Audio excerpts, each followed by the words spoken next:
While most of us believe that it was people from the West who explored the world, author Sriram Devta has gone one step ahead and dig deep into the history to tell us how Indians have influenced the world. His new book Indogene, which has many such interesting stories, is what we are excited to talk about.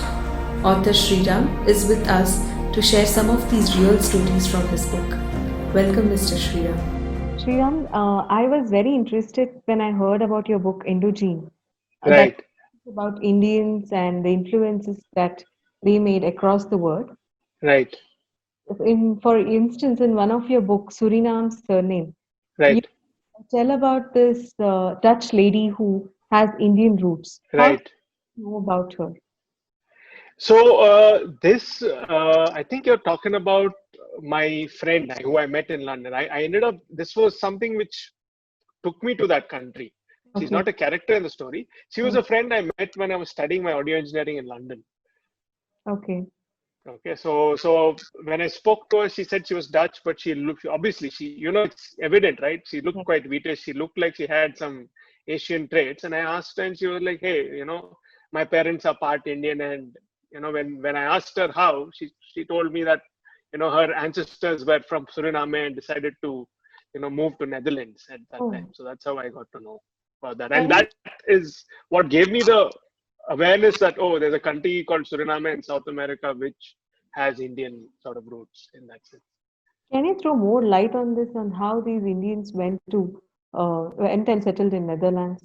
Right. So, firstly, the first wave that left mainly left from, this is crucial, right? Mm-hmm. Most migrations are, we tend to generalize and say it was India. It seldom is. It will be one specific part of India which will have its own unique traits. A Right. person, for example, migrating from UP or Eastern UP or Bihar will not carry the same habits like someone from Tamil Nadu who Yes. went towards Malaysia. Right. So specifically, the people who went to Suriname, even if you go check there now, they Mm. trace back their ancestors to the United Provinces, which is what it was Mm. referred to during the British era. It's Mhm. mainly due to mainly from Eastern UP and Bihar, right? Right. So these were the people who were transported by the British East India Company by this thing called Girmitia. There was a indentured labor. So Okay. basically, this East India Company took them there. These laborers worked, paid off the journey. They didn't have to pay for the travel. The East India Company bore it. But Okay. when they worked there, they paid off their fee. And whatever else they earned, that was their saving, and they came back. Some decided to stay back, some came back to India. So Right. they remained there, they became local there, and from then onwards, they became a Dutch colony. Suriname became a Dutch colony. And Mhm. from there, again, when Suriname won its independence, they moved to the Netherlands, some of them, and some of them stayed back. Right. That's the gist of it. Great. You're someone who has studied audio engineering and been into that profession as well. Right. How did this interest in history and geography come from? And have you visited any of these places that you have mentioned in this book? Yes, a lot of it. Yes, I have. Egypt, for instance, I've traveled exhaustively. That's a story called Paddle Ship. Hmm. You're right. In a way, it's a good question. How did I fall upon it? I guess it's something about it's a bit about reading and documentaries. I used to watch. There was History Channel some time ago, if you recall. We used Yes. to play a lot of these interesting documentaries, Correct. and you'd wonder why all this was not done in school. There's so much you've not even touched. I mean, I understand you can't cover everything, Very true. but it was like a self-exploratory journey. You just went on. It was like Mm. one video after another. You watched one thing and then it brought out some other information. For instance, Right. this friend I met, I Yeah. mean, I thought she was Indian. She was Dutch. That what better if you're curious enough, I think it's all around you. It's about reaching out to that. If Mm-hmm. I hadn't spoken to her and if I hadn't asked her, hey, where are you from and what it is, I probably would have missed out this story. So it's important to be sort of aware of your surroundings. A lot of things are happening around you in Correct. that sense. So, was it a long plan to write this book? How did the research happen for this book?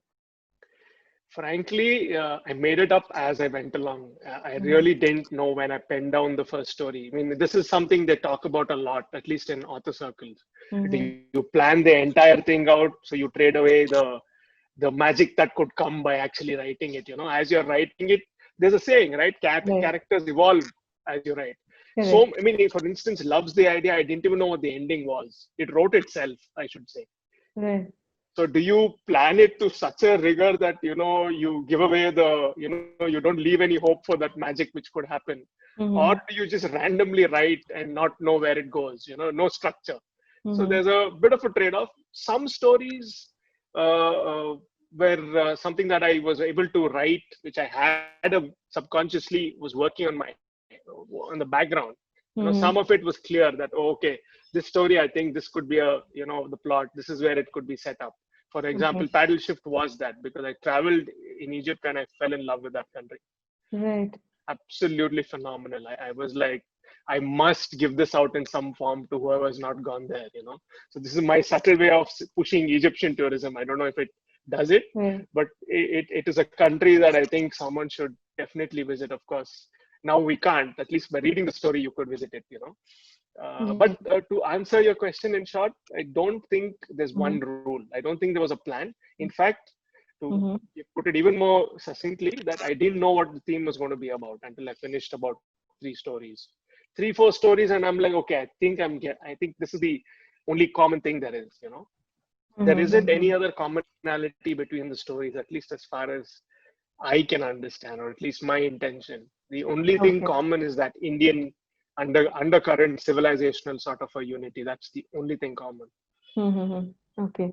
In one of your chapters, you mention about these Gujaratis who migrated to East Africa and they started their trade, and later new policies were formed and to create employment for the Africans staying there. So how did you come across that incident, and did you meet any Gujaratis? See, here's another thing. I've heard of. This was again an anecdote. Strangely, I have a friend who said he had some friend in Kenya, and they run about 4 or 5 businesses there. Okay. And turns out they're Gujarati. And this is again common sense. You think that this is obvious, but I realize in hindsight it isn't. You tell me something. If someone asked you, who are the businesses? You look at any sector across India, predominantly. Look at pharma, for example. It's dominated by a set of people, Certain communities specialize in certain things, see, it'll get too taboo if you say caste system, but there are certain dispositions. For instance, I was born in a very business-oriented family. Me writing this book is like crazy. They're like, what is this? How much money are you going to make out of this? Why even do it otherwise?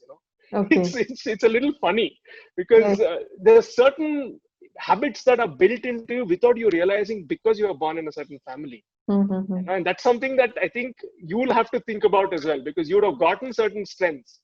Because of that, I was given, I'm digressing a lot, but essentially that's how I heard about it, because I've had a lot of business friends through my own business family, and I've seen that there's a predisposition, especially among the Gujaratis. And then it was only a Google search or a Wikipedia page away from realizing that, hey, these guys are everywhere. They're just not in India. You know that they're the traders, and the other thing is it's a coastal state. Seas is by history, that's a principle that I learned. Anything that is not landlocked always went out and did very cool stuff. Any country or island or kingdom or whatever it is, Okay. So that was that. Right. So can you tell us about some of the instances or Indians whom we don't know and have created their own influence in this world and we should be proud of? Right. This is a wonderful question. So there is one gentleman by the name of Tumbu Chetty Pillai, who was who under the British Empire. This was when it was in the 1800s. So he went into Singapore, Malaysia. He's traveled across extensively doing business. And he ended up setting up a school in Malaysia and a temple, a Maraman temple, till date. It's a very popular, one of the oldest temples in Malaysia. He set up schools. He's well known. He was one of the founders of the Bantu caves as well, the Murugan caves there in Malaysia. This was the gentleman who figured out that the rocks are shaped like that. We could build one here. So these are Okay. the sort of stories which sort of inspired me. In fact, Cosmopolitan directly is inspired by someone like him. Mm-hmm. You know, this is where the Tamil culture, the Tiruvalvar bit comes in. You know, so this is what I was trying to do. You know, it's very nice. It's very nice to dig up these Yes, yes, gems. that's really great. So, what we have to do in order to find out these stories? I think we'll have to start being more curious about ourselves. I think that's where it all starts. We should be interested. Firstly, maybe now we have some breathing space. I mean, Mm-hmm. it's but where did we have the time? We need to slowly go back. I think this is really connected to us as a civilization because we are on the rise again. Yeah. India is more and more spoken about. I mean, I don't recall a time where an Australian prime minister would tweet making samosas. That's never something that I don't know. You know, it's not something I grew up around. We grew up at a time where the West was the cool thing. Everything cool came from the West, and Right. that is changing for sure. The world is looking at us, and if we have to look more confident, and as a civilization, we should be more confident and more sure about what we are doing. You know, unless you are sure about yourself, who's going to listen to you? Who's going to follow you? Yeah. And this sort of thing comes, I think, one pillar of that strength comes from your own stories, your own people who went out there and did things for you Right. to feel proud of. You know, Correct. So, Sriram, I'm sure you know about authors like Amish Tripathi and Ashwin Sanghi, right, right, who do a lot of research on history, mythology, right, and they give it a modern look or modern correct, concept, you know. right, So now that you have got a lot of research material with you and right, your own experiences out of which you have right, brought this book into Dream, right. would you also look forward to writing a fiction-based book, a fiction-based thriller book? It's interesting you ask me. I'm already started working on one, Mm-hmm. but this as of now is a political thriller. It's still taking shape. You know, a lot of plot elements, the characters. But Okay. definitely, this is my validation. You know, this is my, what do I say, my pitch.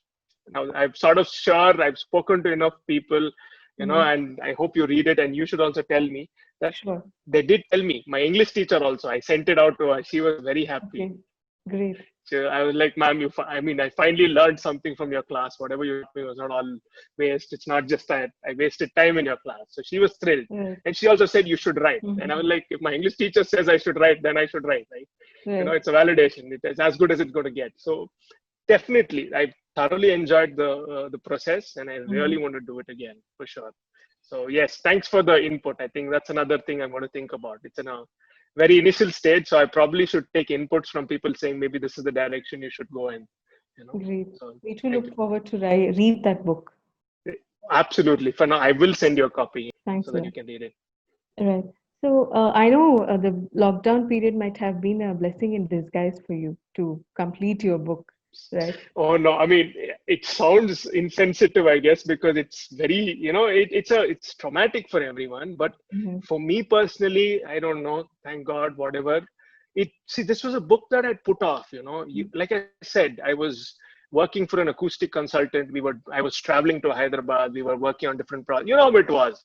Mm-hmm. You wanted to go to Germany, you just hop into a flight and you were there. No one thought Yeah. twice, you know. Right. So it was running like that. You barely had time. I had penned down about 2, 3 stories. Okay. My editor was constantly nagging me, hey, where is the story? I'm waiting for your story, waiting for your story. I'll be like, yes, I will write it. I will write it. And then suddenly she's the one delaying now. I'm troubling my editor. Hey, where's my edit? Where's my edit? Where's my edit? Because I sent her a whole batch Right. during this time. You know, I decided maybe I should put it out now because I felt two things. One, that I had the time and I could do it, and two, I think this on a more serious note, I think we need some joy right now. We really need to Mm-hmm. hold on to whatever we can. I Mm-hmm. mean, based on all the things that are happening, you know, you've been reading the news, the things that are, you know, more and more, it seems like hurricanes are coming, people are dying, people are killing themselves. You Yeah. need some island of joy to hold on to at this stage, you know. And I felt that this book could do it, at least for some people, whoever gets it and whoever reads it. It gives you that escape. It talks about a world which was carefree. You I never know. thought about Yeah. all these things, you know. So that was the point. In my own humble way, I thought I should bring it out now more than some other time. Mm-hmm. So, what did you do when you had a writer's block? Writer's block. That's a very, very good question that keeps coming back. You'd be surprised how many times it happens, even though you're writing. Mm-hmm.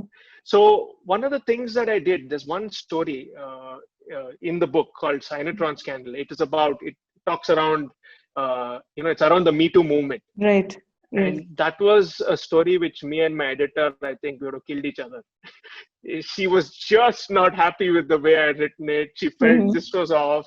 And it was a sensitive topic as well. It had to be written, presented properly. Correct. So that was something that I was just frustrated, and I said, I'm not even going to put it. She's like, okay. So my editor sort of like pacified me and said, hey, see, this is what it is. You're writing it for the first time. I've worked with all the author types. I know how it is. Why don't you just let it rest and go and write another story? Mm-hmm. So I ended up moving on from it. And strangely enough, I think this is something that I think a lot of writers will say, it's working in the background. Sometimes maybe conscious thinking is not going to help. It's always playing in your head, and suddenly you just sit and you go back to it and you read it again and you're like, hey, the ending's obvious. Yeah. Or rather, it's not that hard. Why was I breaking my head over it for so long? So one effective tool is to just let it rest, move on to something, either read something which is interesting. See, that's another thing. I wrote about another theme altogether. I started writing a story about law.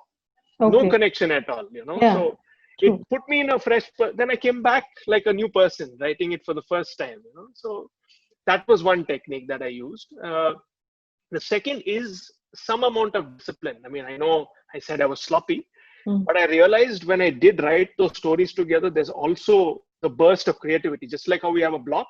Yeah. The other side also is true. The bursts, there was some stories which I sat down in about a couple of hours, most of it was done. Obviously the first draft needed edits, but you know roughly that this is a story, this just has to be worked on. So the bursts and the block is part of life, just like everything else, the difficulties and the good runs that you have. So that book actually brought out a very, very good point there. In that sense, how do you deal with it? I think these are the two tips I would say is important. Were you happy with the ending that you gave for that Me Too particular chapter? Okay, I'll give you two answers. As a writer, you're never happy, right? Because, to be really honest, I read the book again now. If I did, I'd be like, okay, fine, it's done. But when I did write it, after that struggle, it made me happy because my editor was happy. That was my validation at that point. So I was thrilled. I was absolutely thrilled at that moment. But if I go back and read it, I'd be like, hey, TK, yeah, okay, fine. This is, it's one of those hazards, and I think you need that as an artist. I believe that's a test personally for me. The day I'm satisfied with everything that I've done, then I'm done. There's nothing else to work on, right? So that's something that I feel. Yeah. Thank you, Sriram. Thanks for your time. Thank you so much. Thanks a lot. Thank you for watching this video, and don't forget to like and subscribe our YouTube channel edX Live.